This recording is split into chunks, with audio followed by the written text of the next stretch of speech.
श्री स्वामी समर्थ। फाल्गुन पौर्णिमेला होलिका दहन केलं जातं, म्हणजे होलिका पेटवली जाते आणि दुसऱ्या दिवशी होळी हा सण साजरा केला जातो, म्हणजे या दिवशी धुलीवंदन साजरं केलं जातं। यावर्षी फाल्गुन पौर्णिमा तिथी 24 मार्च रोजी सकाळी 9:54 सुरू होईल आणि ही तिथी दुसऱ्या दिवशी म्हणजेच 25 मार्च रोजी दुपारी 12:29 संपेल।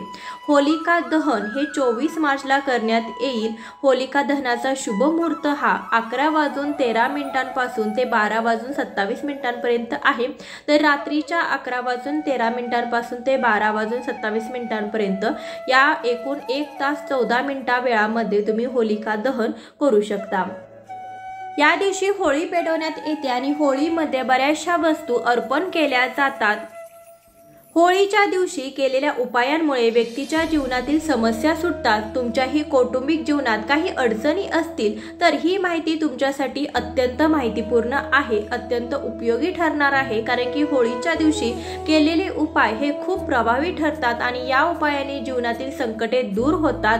तर आज आपण या व्हिडिओतून होळीच्या दिवशी आपण होळीमध्ये अशी काही वस्तू अर्पण करायची आहे जेणेकरून आपल्या जीवनातील सगळ्या अडीअडचणी दूर होतील, आपली नडलेली अडलेली कामे पूर्ण होतील, व्यवसायामध्ये प्रगती होईल, नोकरीमध्ये बढती मिळेल, त्यासोबतच पैशाची आर्थिक समस्या देखील पूर्णपणे सुटणार आहे। धार्मिक मान्यतेनुसार स्वतःला देव मानणाऱ्या हिरण्यकशिपूने होळीच्या दिवशी भक्त प्रल्हादाला जाळून मारण्याचा प्रयत्न केला। त्यासाठी त्याने आपली बहीण होलिकेला ही जबाबदारी देत तिच्या स्वाधीन आपला मुलगा म्हणजे भक्त प्रल्हाद हा केला, परंतु देवाची कृपा लाभलेल्या भक्त प्रल्हादाला काही न होता स्वतः होलिकेचं दहन झालं, तिचा अंत झाला। तेव्हापासून फाल्गुन पौर्णिमेला फाल्गुन शुक्ल पक्षाच्या पौर्णिमेच्या दिवशी होलिका दहन करण्याची परंपरा सुरू झाली। होलिका दहनाच्या दुसऱ्या दिवशी धुलीवंदन साजरे केले जाते। या दिवशी रंगाची उधळण केली जाते। वाईटावर चांगल्या विचारांचा विजय म्हणून हा सण साजरा केला जातो। होलिका दहनाच्या वेळेस काही व्यक्ती काही गोष्टी होलिकेला अर्पण करताना आपण पाहतो, कारण की याचं कारण असं आहे की व्यक्तीच्या आयुष्यात आलेली आर्थिक नकारात्मकता, काहीही आणि कितीही केलं तरीही पैसा या व्यक्तींना कायम पाठ दाखवतो।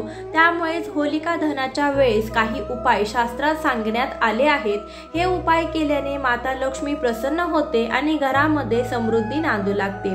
तर हे उपाय कोणते आहेत? तर लक्ष्मी प्रसन्न व्हावी म्हणून होलिका दहनाच्या वेळेस आपण काय करावं जेणेकरून आपल्या घरामध्ये कितीही कष्ट करून पैसा टिकत नसेल किंवा आलेला पैसा हा अनेक मार्गाने बाहेर जात असेल, घरामध्ये आर्थिक स्थिरता नसेल, तर काही उपाय आपल्याला करायला हवे। आपले एखादे काम भरपूर दिवस रखडलेले असेल, कोणत्याही कामामध्ये यश मिळत नसेल किंवा एखादं बिघडलेलं काम पूर्ण होत नसेल, तर अशा लोकांनी होलिका दहनाच्या वेळेस एक सुक्या खोबऱ्याची वाटी घ्यावी। त्या वाटीमध्ये थोडासा गुळ भरावा, त्यानंतर थोडीशी अळशी भरावी आणि होलिकेची पूजा केल्यानंतर होलिका दहनाच्या वेळेस अग्नेला ही खोबऱ्याची वाटी अर्पण करावी। या उपायाने बिघडलेली कामं सुद्धा पुन्हा पूर्ण होण्यास सुरुवात होईल आणि तुमची सगळी कामे हे पूर्णत्वास जातील। तुमच्या घरामध्ये आर्थिक समस्या असतील, घरामध्ये येणारा पैसा हा घरामध्ये टिकत नसेल किंवा पैसा अनेक मार्गाने बाहेर जात असेल, घरामध्ये पैशाची सतत कमतरता जाणवत असेल, तर आर्थिक संकटातून सुटका होण्यासाठी आपण होलिका दहनाच्या दिवशी होलिकाच्या अग्नीमध्ये एक ऊसाला आपण अर्पण करायचा आहे आणि त्यानंतर अर्पण करून लगेचच तो ऊस बाहेर काढायचा आहे। त्यानंतर घराच्या नैऋत्य दिशेला हा ऊस आपल्याला उभा करायचा आहे। यामुळे तुमची आर्थिक स्थिती ही मजबूत होईल।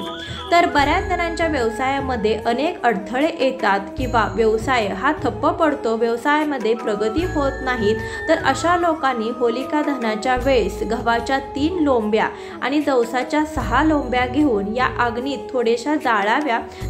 यानंतर अर्ध्या लांबीच्या लोंब्या लाल रंगाच्या कपड्यात गुंडाळायच्या आणि आपल्या कामाच्या ठिकाणी बांधायच्या। असे केल्यानंतर ही तुमच्या व्यवसायात येणारे अनेक अडथळे दूर होतील आणि व्यवसायाची अत्यंत प्रगती होईल। तुमच्या घरातील एखादं लहान मूल असो किंवा घरातील एखादी व्यक्ती असो जी वर्षभर सतत आजारी पडत असेल तर त्यांचं आरोग्य चांगले राहावे म्हणून तुम्ही होलिका दहनाच्या दिवशी 10 कडुलिंबाची पाने, 6 लवंगा यामध्ये थोडासा कापूर घालून 5 किंवा 7 वेळा आपल्यावरून, जी व्यक्ती आजारी आहे, सतत आजारी असते, त्या व्यक्तीवरून उतरवा आणि त्यानंतर अग्नीमध्ये, होलिका दहनानंतर होलीच्या अग्नीमध्ये टाका। असं केल्याने देखील त्यांचे आरोग्य हे चांगले राहील आणि ते सतत आजारी पडायचे कमी होतील। यासाठी हा उपाय तुम्ही नक्कीच करून पाहू शकता। जीवनामध्ये सुख, समृद्धी आणि आनंद मिळवण्यासाठी होलिका दहनाच्या वेळेस जव किंवा तांदळाचं काही धान्य अग्नीमध्ये अर्पण करावे। या उपायाने माता लक्ष्मीची कृपा सदैव तुमच्यावरती राहील। तर हे काही उपाय आहेत जे तुम्ही होलिका दहनाच्या वेळेस नक्की करून पहा। तुमच्या आयुष्यातील अडीअडचणी दूर होऊन माता लक्ष्मीचा घरामध्ये अखंड वास राहील। घरामध्ये आर्थिक समस्या कधीही भासणार नाही। भेटूया अशाच एखाद्या व्हिडिओ सोबत। तोपर्यंत श्री स्वामी समर्थ। जय जय स्वामी समर्थ।